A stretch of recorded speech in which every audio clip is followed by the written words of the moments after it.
Hey folks, I apologize. My thoughts are a bit disconnected here. I haven't been feeling the greatest, but I wanted to do a bit of a follow-up video after our interview with Angela because my wheels have been spinning on that topic, and I think I was super aware of it. Maybe nobody else noticed it. I was super aware that it was quiet and just kind of mulling over the ideas. And generally, I need more time. I'm not so swift on my feet, but and I thought I would talk about this just bullying and what did that mean. And so the idea that I had, and perhaps this isn't original, maybe it's written somewhere else, and if it is, send me the literature you have on it. But is could we look at bullying as the canary in the coal mine, as the litmus test that your workplace or a workplace is mentally unwell?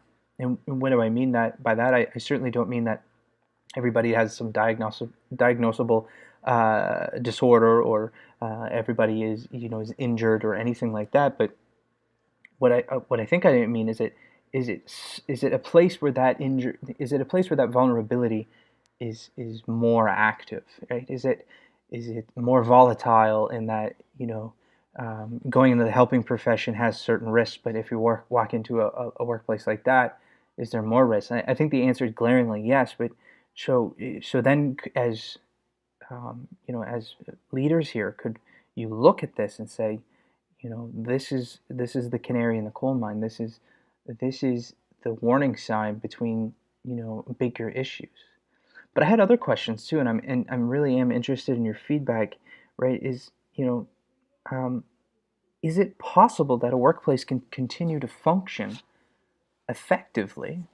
I'm a fucking stickler for language, so I'm gonna let that go. I'd want to define effectively, but could it function effectively and yet at the micro level, at the individual level, just actually be some sort of tumultuous hell, right? Like you know what certainly what Angela experienced, and certainly what a lot of other people experience, which is this kind of toxicity that is harmful and dangerous and unbearable, and certainly not justified. But how do these organizations continue? It seems strange to me, right? Like, and I know every HR video in the fucking world shows you that you're supposed to do this, and I'm sure everybody tries, and maybe it goes well. I just don't see it going that well when you're dealing with that type of personality. But so on a one-to-one level, no other problems, right? A one-to-one level, that person crosses the line, whatever that is for you, and you approach them. You said, hey, that pissed me off, and they apologize, and that bubbles, that homeostasis is returned. But if you're looking at a workplace that is continuously brewing out bullies, is that apples? Like, if we have a workplace with a high instance of bullying, are we able to say that that is just an individual or a group of individuals? Because then we would have to look at what about that workplace draws that number of bullies, right? If we look at the hospital setting or the fire service, or like what about that draws so many people? I just find that difficult to believe, though I could be wrong.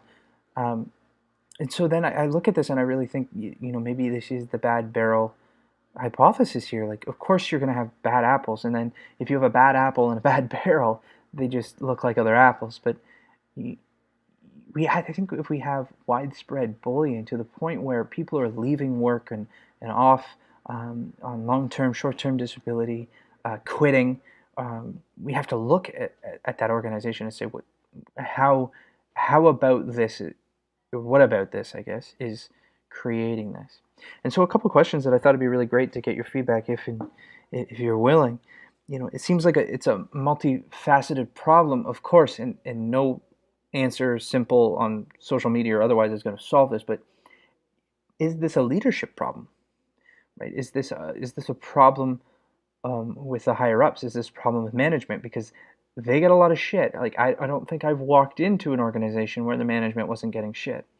Um, and that has its own ironies, of course, right? Because I'm walking in on behalf of them. But at the outset, it's like, what about that culture develops or brews into sometimes what I see is just unhealable disconnect and discord between ground level and them. And then does that ground level management, and does that then some sort of ferment this kind of behavior? But so is it a leadership problem? But is it a toxic culture? Again, definitions here are important. We would need to know what toxic culture actually means, because I'm sure that that means a lot of different things at this point. But um, and what is the antidote? Right?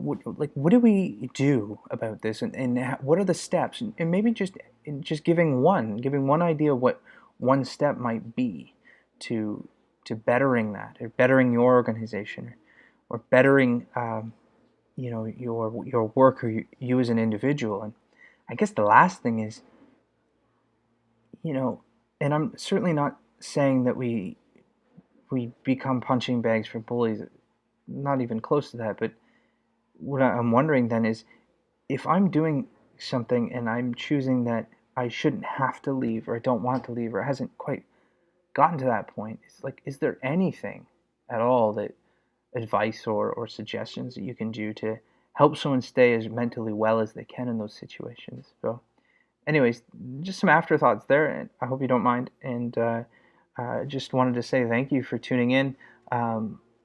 This especially this video has gotten a lot of shares, and um, a lot of people, viewing and watching it. So obviously striking a nerve on this topic. So, anyways, let me hear your thoughts, and thanks again, and stay tuned for the next one.